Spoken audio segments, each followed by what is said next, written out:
Hello friends, आप लोग का बहुत बहुत स्वागत है जीके ओशन यूट्यूब चैनल पर।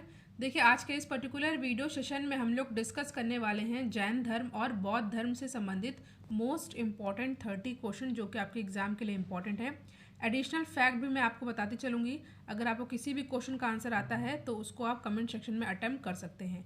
तो चलिए हम लोग अपना आज का डिस्कशन स्टार्ट करते हैं।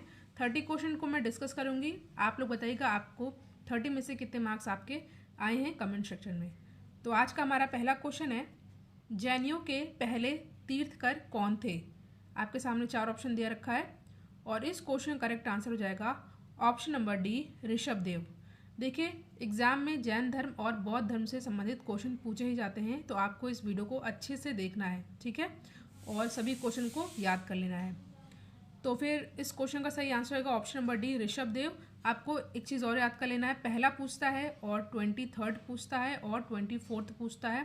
तो 23वें तीर्थकर कौन थे, ये थे पार्श्वनाथ, और 24वें थे महावीर स्वामी, ठीक है। नेक्स्ट क्वेश्चन पे हम लोग आते हैं। क्वेश्चन है आपके सामने, भगवान बुद्ध ने अपनी अंतिम सांसें कहाँ ली थी। तो ये ली थी कुशीनगर में, ठीक है। ऑप्शन नंबर डी हो जाएगा यहाँ पे हमारा सही आंसर। कितने वर्ष की आयु में, ये थी 80 वर्ष की आयु में, 483 ईसा पूर्व में, ठीक है। और महाबुद्ध की जो मृत्यु हुई थी इसको हम लोग किस नाम से और जानते हैं, ये है महापरिनिर्वाण, जो कि एग्जाम में कई बार पूछा जाता है, ठीक है। बुद्ध की मृत्यु को हम लोग महापरिनिर्वाण के नाम से भी जानते हैं। आप लोग याद कर लीजिएगा, 80 वर्ष की आयु में, और कब, 483 ईसा पूर्व में। तीसरा क्वेश्चन आपके सामने, गंधार कला किस शाखा के अंतर्गत अस्तित्व में आया। तो ये आया था महायान शाखा के अंतर्गत। ऑप्शन नंबर बी है यहाँ पे हमारा सही आंसर। फोर्थ क्वेश्चन है आपके सामने, निम्नलिखित में से कौन सा मठ बौद्ध धर्म से संबंधित है। तो इस क्वेश्चन का करेक्ट आंसर रहेगा चैत्य, ठीक है। चैत्य मठ जो है ये बौद्ध धर्म से संबंधित है। मोस्ट इंपॉर्टेंट क्वेश्चन है ये। अगला क्वेश्चन आपके सामने, अशोक ने तृतीय बौद्ध संगीति यानी कि सभा कहाँ बुलाई थी। देखिए, आपको पता है जो बौद्ध धर्म की संगीति हुई है यानी कि जो सभा हुई है वो टोटल 4 हुई थी, और इनसे एग्जाम में क्वेश्चन पूछे जाते हैं। तो यहाँ पे हमारा सही आंसर रहेगा ऑप्शन नंबर ए। यहाँ पे तीसरी बात हो रही है, तो ये हुई थी कहाँ पे, ये हुई थी पाटलिपुत्र में। देखिए, यहाँ पे लिस्ट दे रखा है, इसको आपको अच्छे से याद कर लेना है। प्रथम कब हुई थी, दूसरी कब हुई थी, तीसरी, चौथी। देखिए, प्रथम हुई थी कहाँ पर, राजगृह में, ठीक है। इसको हम लोग सप्तपर्णी भी जानते हैं। और दूसरी हुई थी वैशाली में, तीसरी जो पूछा गया क्वेश्चन में पाटलिपुत्र, और चौथी हुई थी कुंडव में, ठीक है। समय आपको याद कर लेना है 483, 383, 250 ईसा पूर्व और 72 ईस्वी में, ठीक है। शासन किसके शासनकाल में हुई थी, तो पहली हुई थी अजातशत्रु, दूसरी हुई थी कलाशोका, तीसरी हुई थी अशोका के समय में, और चौथी हुई थी वासुमित्र के समय में, ठीक है। आपको अध्यक्ष भी अच्छे से याद कर लेना है, चाहे तो आप इसका स्क्रीनशॉट ले सकते हैं। नेक्स्ट क्वेश्चन है हमारे सामने, सिकंदर महान का शिक्षक कौन था, ठीक है। आपके सामने यहाँ पे 4 ऑप्शन दे रखा है, और इस क्वेश्चन करेक्ट आंसर हो जाएगा अरस्तु, ठीक है। क्वेश्चन जो है, सिकंदर महान का शिक्षक कौन थे, ये थे अरस्तु, और अरस्तु को ही हम लोग जीव विज्ञान का पिता भी कहते हैं। यह आप लोग याद कर लीजिएगा कि अरस्तु को ही जीव विज्ञान का पिता कहा जाता है, ठीक है। नेक्स्ट क्वेश्चन है आपके सामने, गौतम बुद्ध किस वंश से संबंधित थे। तो ये थे शाक्य वंश से संबंधित, ठीक है। याद कर लेना आप कुछ और भी फैक्ट, जैसे कि नेपाल के कपिलवस्तु लुम्बिनी ग्राम में इनका जन्म हुआ था गौतम बुद्ध का, ठीक है, 563 ईसा पूर्व में, ठीक है। और महात्मा बुद्ध को शाक्य मुनि के नाम से भी जाना जाता है, ठीक है।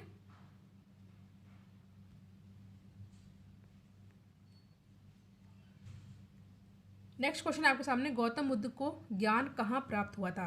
आपके सामने 4 ऑप्शन दे रखा है, सारनाथ, बोधगया, कपिलवस्तु या राजगृह।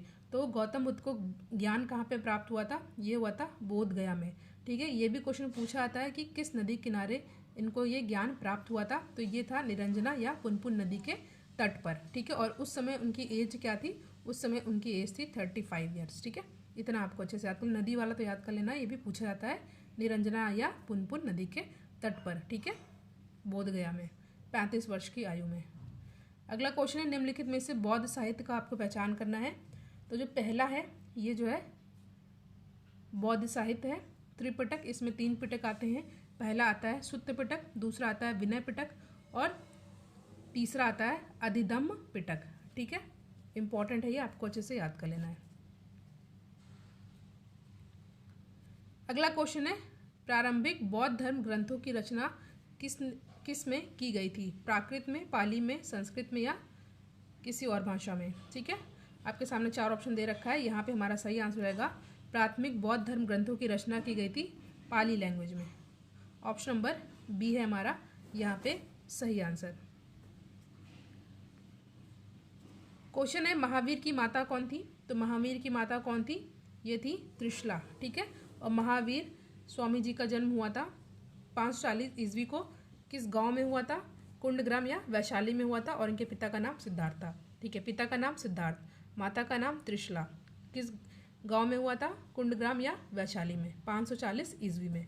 इतना सब आपको अच्छे से याद कर लेना है। अगला क्वेश्चन है गौतम बुद्ध ने अपना प्रथम धर्म संदेश कहाँ पर दिया था? तो ये दिया था उन्होंने सारनाथ में। ठीक है, सारनाथ में गौतम बुद्ध ने अपना प्रथम धर्म संदेश दिया था। तो ऑप्शन नंबर डी हो जाएगा यहाँ पे हमारा करेक्ट आंसर। नेक्स्ट क्वेश्चन है बौद्ध साहित्य त्रिपिटक की किस भाषा में रचना की गई थी? अभी हमने डिस्कस किया, ये की गई थी पाली लैंग्वेज में। ठीक है, पाली भाषा में। ऑप्शन सी है हमारा यहाँ पे सही आंसर। नेक्स्ट क्वेश्चन नेपाल में बौद्ध धर्म का प्रचार किसके शासन काल में किया गया? तो ये थे कौन? ये थे चंद्रगुप्त। ऑप्शन नंबर डी है यहाँ पे हमारा करेक्ट आंसर। नेक्स्ट क्वेश्चन है बौद्ध अनुयायियों के लिए प्रसिद्ध विक्रमशिला विश्वविद्यालय की स्थापना किस शासन ने की थी? बहुत इंपॉर्टेंट क्वेश्चन है ये, और यहाँ पे हमारा सही आंसर होगा धर्मपाल। ठीक है, कई बार पूछा गया क्वेश्चन है, इंपॉर्टेंट है। नेक्स्ट क्वेश्चन है वेरी इंपॉर्टेंट है, निम्नलिखित में से कौन सा जैन मतों का त्रिरत्न नहीं है? ठीक है, आप सामने यहाँ पे 4 ऑप्शन दे रखा है और इस क्वेश्चन का करेक्ट आंसर रहेगा ऑप्शन नंबर सी सम्यक दृष्टि। ठीक है, ऑप्शन नंबर सी हो जाएगा यहाँ पे हमारा सही आंसर। नेक्स्ट क्वेश्चन इज यात्रियों का राजकुमार किसे कहा जाता है? तो ये कहा जाता है हेनसांग को। ठीक है, ऑप्शन नंबर बी है यहाँ पे हमारा सही आंसर, और ये हर्षवर्धन के शासनकाल में आए थे। ठीक है, ऑप्शन नंबर बी है हमारा यहाँ पे सही आंसर।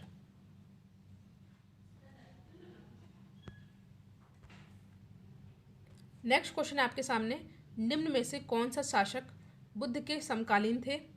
उदयन, बिंबिसार, अजातशत्रु या महापद्म नंद? तो यहाँ पे हमारा सही आंसर होगा ऑप्शन नंबर बी बिंबिसार। ठीक है, ऑप्शन नंबर बी है यहाँ पे हमारा करेक्ट आंसर। अगला क्वेश्चन है निम्नलिखित में से कौन सा संप्रदाय बौद्ध धर्म का नहीं है? महायान, हीनयान, दिगंबर या थेरवाद? तो यहाँ पे हमारा सही आंसर होगा ऑप्शन नंबर सी दिगंबर। ठीक है, नेक्स्ट क्वेश्चन है महावीर के प्रथम शिष्य कौन थे?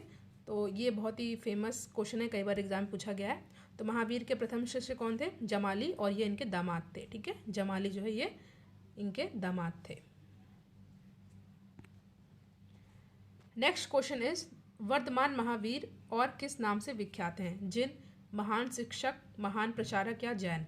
तो यहाँ पे हमारा सही आंसर रहेगा जिन। ठीक है, ऑप्शन नंबर ए है यहाँ पे हमारा सही आंसर। क्वेश्चन है आपके सामने, तिब्बत में बौद्ध धर्म का प्रचार करने वाले बौद्ध भिक्षु कौन थे? तो ये थे कौन? ये थे पद्म संभव। ठीक है, ऑप्शन नंबर डी है यहाँ पे हमारा करेक्ट आंसर। नेक्स्ट क्वेश्चन है आपके सामने, किस कुषाण शासक से बौद्ध धर्म का संरक्षण प्राप्त था? ठीक है, तो आपके सामने 4 ऑप्शन दे रखा है, यहाँ पे हमारा सही आंसर होगा कनिष्क। ऑप्शन नंबर सी हो जाएगा हमारा सही आंसर।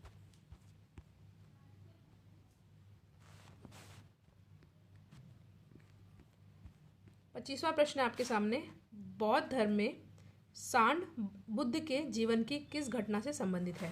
आपके सामने यहाँ पे 4 ऑप्शन दे रखा है और यहाँ पे हमारा सही आंसर रहेगा जन्म से संबंधित है। देखिए, जो जन्म से संबंधित है वो क्या है? कमल और सांड। गृह त्याग से संबंधित है घोड़ा, और ज्ञान से संबंधित है पीपल का पेड़ या बोधि वृक्ष, और महापरिनिर्वाण से संबंधित है पद्म चिन्ह, और मृत्यु से संबंधित है स्तूप। ठीक है, इतना आपको अच्छे से याद कर लेना है।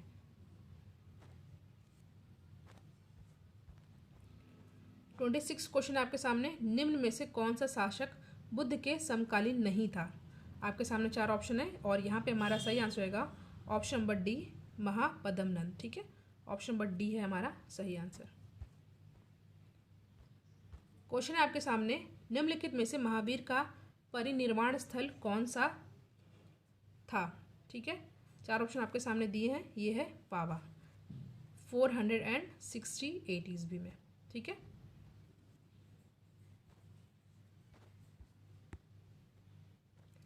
क्वेश्चन है, बुद्ध के उपदेश किस भाषा में है? हिंदी, उर्दू, पाली या प्राकृत? तो बुद्ध के जो उपदेश हैं वो किस लैंग्वेज में है?